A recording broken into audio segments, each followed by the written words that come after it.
Hey, what's going on everybody? Commander Crane here, and we are back with another deck tech. So I'm really excited to bring this list today for a couple of reasons. But today we are talking about Izzet Wizards and Pioneer. I'm very excited to bring this deck to you. A couple things before we hop into the video. As always, the deck list will be in the description below. If you'd like to check it out on Goldfish for yourself, maybe consider purchasing the deck.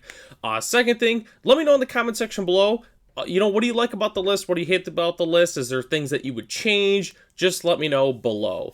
So last thing before we hop into it here, a little disclaimer. So this is not necessarily a deck archetype that I am super familiar with. I don't typically play these kinds of decks for the most part. So if there's a card or something I'm missing that I should be playing, kind of let me know. But I looked at a lot of different like wizard lists in Pioneer, kind of like just to see what other people were playing. There's a couple cards that I definitely considered playing, but they didn't end up making the final cut, and no list really looked the same. I mean, there was a ton of different styles for this deck specifically, and this is what I ultimately ended up with playing. So, all right, we're going to hop right into it here. So we have our 1-drops. We have 4 Delver of Secrets. It's a 1/1 for 1 blue human wizard. At the beginning of your upkeep, look at the top card of your library. You may reveal that card. If an instant or sorcery card is revealed this way, then transform Delver of Secrets. Turns into a 3/2 named Insectile Aberration. It's a 3/2 flyer.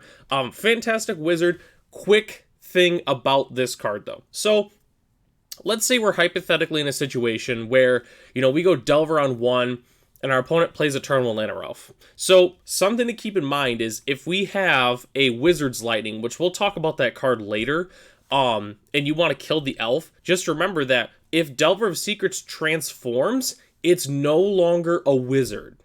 So just keep that in mind. If you go to cast something and you only have Delver of Secrets, then you don't have a wizard anymore. So just keep that in mind. We have plenty of other wizards, so it's not going to be hard to turn on our Wizard's Lightning. It's actually going to be pretty easy, but just keep that in mind if that's your only wizard in play and you have a Wizard Matters card, which obviously they're both in the deck, so we'll get to those later. But I just wanted to mention that real quick. So then our other 1-drop is 4 Soulscar Mage. It's a 1/2 for 1 red human wizard with prowess.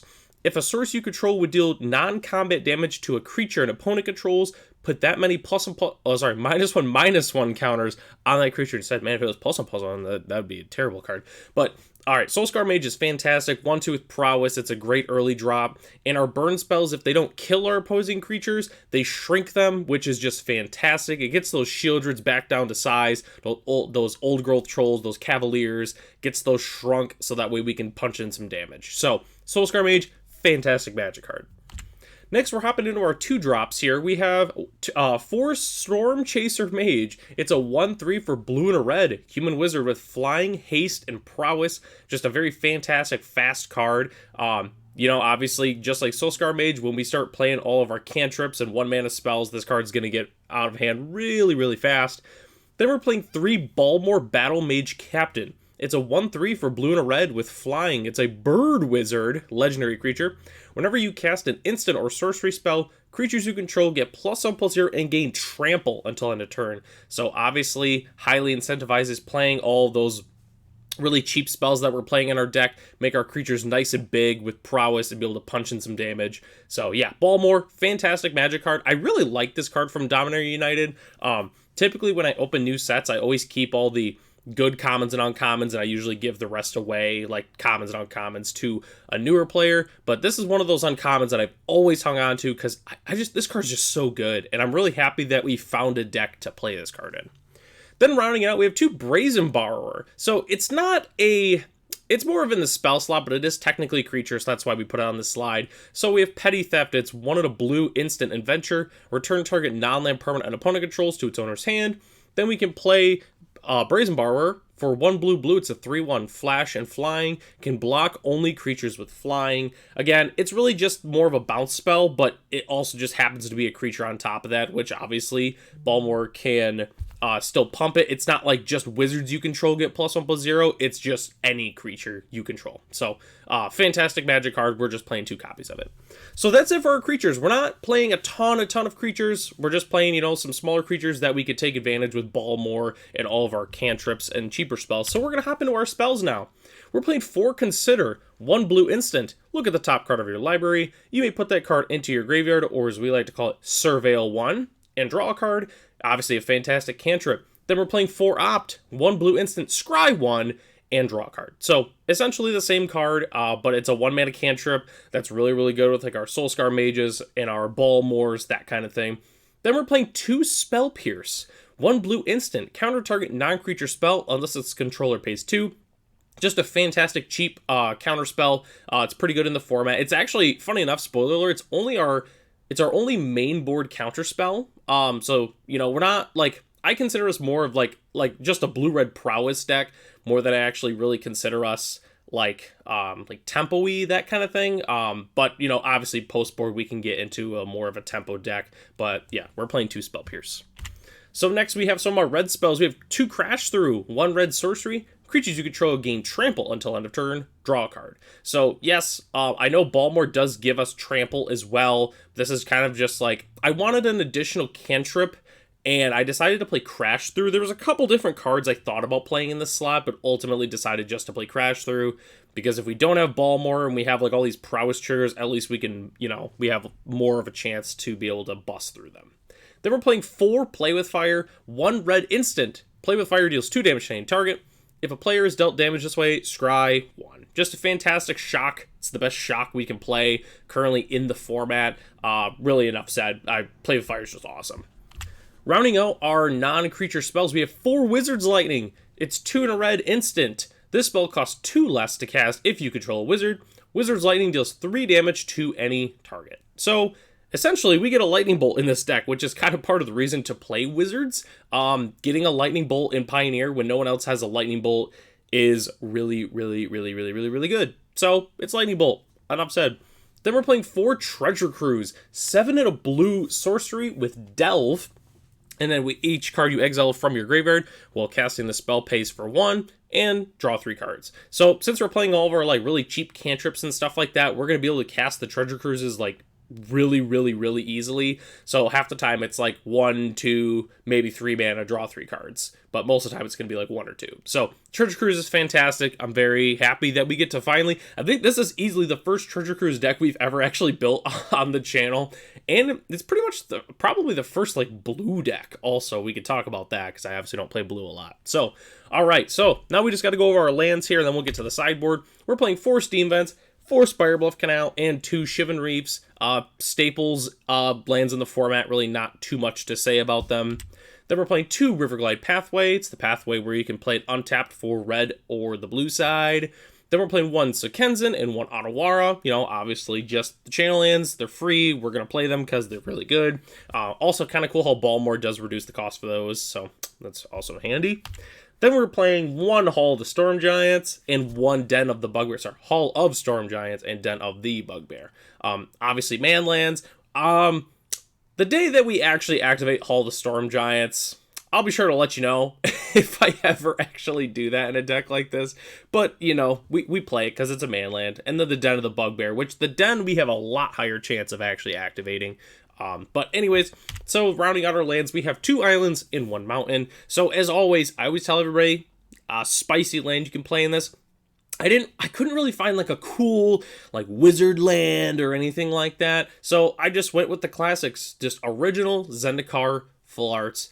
They're beautiful. They kind of remind me of Wizards a little bit just because of like the colors and stuff like that. I just really like these basics. These are actually some of my favorite basics pretty much in the game. So I really like these ones. So we're going to hop onto our sideboard here. We're so lucky again. We only have 2 slides. We've got 3 Tormod's Crypt. It's a 0-mana artifact. Tap, sacrifice Tormod's Crypt, exile target player's graveyard. Obviously fantastic against graveyard decks. Then we're playing 2 Alpine Moon, 1 red enchantment. As it enters the battlefield, choose a non-basic land card name. Lands your opponent's control with the chosen name lose all abilities, and they gain tap, add 1 mana of any color.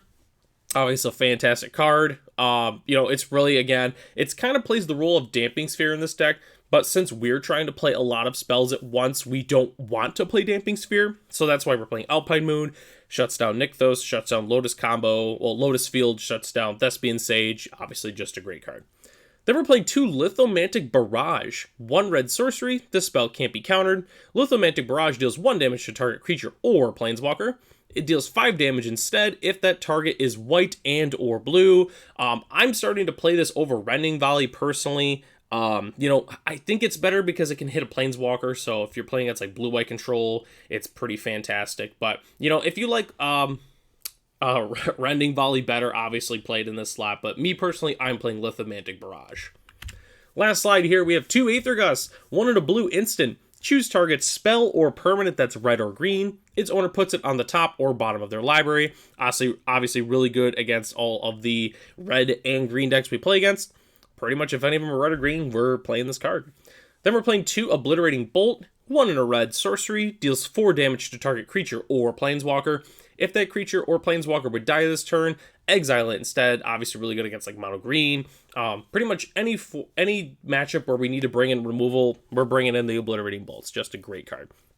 Then our last card, we're playing 4 Wizard's Retort. I'm sure a lot of people expected this in the main board, and when I originally first built the deck, it was in the main board, but we decided to put it in the sideboard. Wizard's Retort is 1 blue instant. This spell costs 1 less to cast if you control a wizard. Counter target spell. So, obviously, Wizard's Retort, fantastic card. It's a counter spell. If we have a wizard, we have Lightning Bolt and counter spell while our opponents are not playing Lightning Bolt and counter spell. So, just obviously a little bit of motivation to play wizards.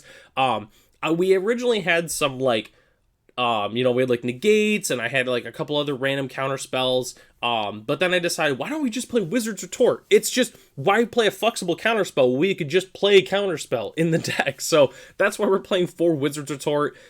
Pretty much bring them in when you need. I mean, there's an argument that almost every matchup we're going to bring these in to a certain extent. I mean, not like every matchup, but a decent amount of them. So that is our entire sideboard. Also, a quick disclaimer, with this sideboard specifically, this is not like a concrete sideboard, I would say. Don't be afraid to change up the sideboard if there's a lot of a particular deck in your metagame. Like if there's like a lot of smaller creature decks floating around, then maybe, you want some Sunblessed Bolts, or maybe even more Lithomantic Barrage if there's like a bunch of like humans or something floating around. If you need more graveyard hate, maybe go up to a 4th Tormod's Crypt.